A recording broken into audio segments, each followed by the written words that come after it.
हो नमस्कार, तुमचे यूट्यूब चॅनलमध्ये सहर्ष स्वागत आहे। आज आपण इलेक्ट्रॉनिक पुरावा मध्ये जसे CD, DVD, pen drive, call details, call location, WhatsApp chatting history, CCTV footage असा इलेक्ट्रॉनिक पुरावा म्हणून मान्य न्यायालयात समावेश केला जातो। इलेक्ट्रॉनिक पुरावा हा खटल्यात अतिशय महत्त्वाचा पुरावा मानला जातो, परंतु सदर पुरावा साबिताकामी भारतीय पुरावा कायदा 1872 चे कलम 65(ब) प्रमाणे प्रमाणपत्र हे आवश्यक असते। जर भारतीय पुरावा कायदा 1872 प्रमाणे कलम 65(ब) प्रमाणे आपण प्रमाणपत्र सोबत दाखल न केल्यास इलेक्ट्रॉनिक पुरावा हा ग्राह्य धरला जात नाही। 65(ब) प्रमाणपत्र काय असते त्याबाबत आपण आजच्या व्हिडिओमध्ये सविस्तर व संपूर्ण अशी माहिती आज घेऊया। तुम्ही माझ्या चॅनलवर नवीन असल्यास रेड बटन सबस्क्राइबचे दाबून तुम्ही सबस्क्राइब होऊ शकतात। त्याचप्रमाणे माझ्या चॅनलची प्लेलिस्ट अशा प्रकारे ओपन करून या प्लेलिस्टमध्ये प्रत्येक व्हिडिओचा तुम्ही आनंद घेऊ शकतात। म्हणजेच प्रत्येक प्लेलिस्टमध्ये वेगवेगळ्या स्वरूपाचे तुम्हाला आता स्क्रीनवर दिसत आहे त्याप्रमाणे तुम्ही जसे limitation act, legal terms, cyber law and knowledge, advocate protection act, legal deed document, updated legal knowledge, updated online information, general laws, channel, outdoor and wandering, POCSO act, bail, criminal trials, civil trials, revenue, agriculture plot, DV, criminal protection act, corona vaccine. मित्र हो, कृपया सदर video skip करून बघू नका, म्हणजे सदर video सलग पाहिल्यास 65(b) प्रमाणपत्राबाबत अधिक माहिती मिळू शकते। इलेक्ट्रॉनिक पुरावा 65(b) प्रमाणपत्र अभावी लंगडा।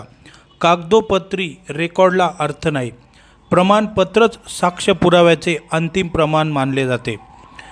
संपूर्ण खटल्याला कलाटणी देण्याची ताकद असणाऱ्या 65(b) प्रमाणपत्राकडे अक्षम दुर्लक्ष पोलिसांच्या मेहनतीवर पाणी फिरण्यात असल्याचे अनेक खटल्यातून समोर आले आहे। केवळ इलेक्ट्रॉनिक्स पुरावा गोळा करून फाईल्सला जोडण्यात येतात। मोबाईल लोकेशन, कॉल डिटेल्ससाठी संबंधित कंपनीच्या नोडल ऑफिसरकडून 65(b) प्रमाणपत्र घेण्यात येत नाही आणि नेमका इथेच घोळ होतो। हे प्रमाणपत्र पुरावा म्हणून ग्राह्य धरण्यात येते, मात्र प्रमाणपत्र सादर न केल्याने आरोपींविरोधात खटला उभा राहण्यास धडपड सबळ पुराव्याअभावी कमकुवत ठरते। मोबाईल लोकेशनचा पुरावा खटल्यात दोषारोपपत्र दाखल करण्यात आल्यानंतर त्यासोबत 65(b) हे प्रमाणपत्र सादर करणे आवश्यक आहे।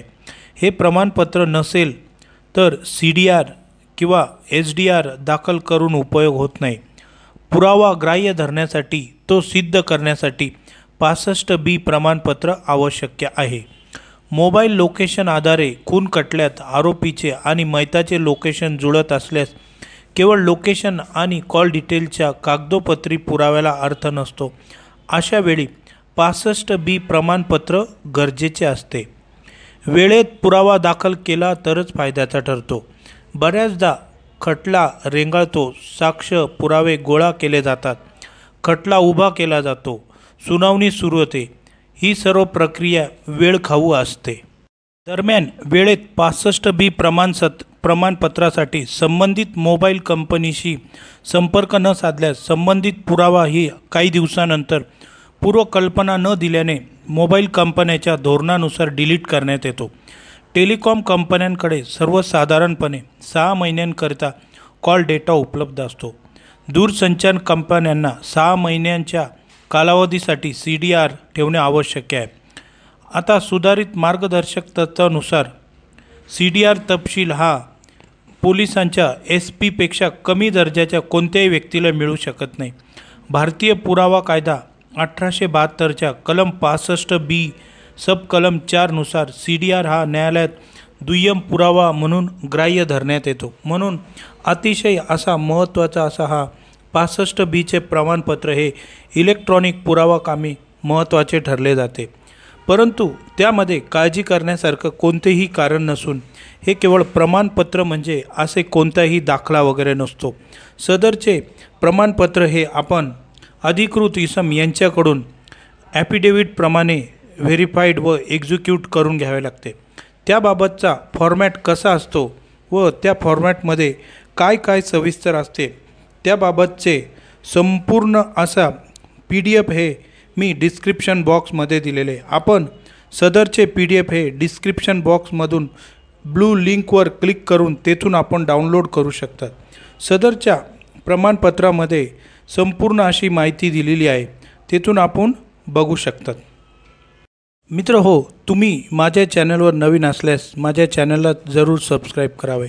त्याचप्रमाणे सदरचा व्हिडिओ हा तुमच्या इलेक्ट्रॉनिक मीडियावर जास्तीत जास्त शेअर करावा, म्हणजे सदरचे प्रमाणपत्राची माहिती ही संपूर्ण ठिकाणी पोहोचली पाहिजे। धन्यवाद मित्रांनो।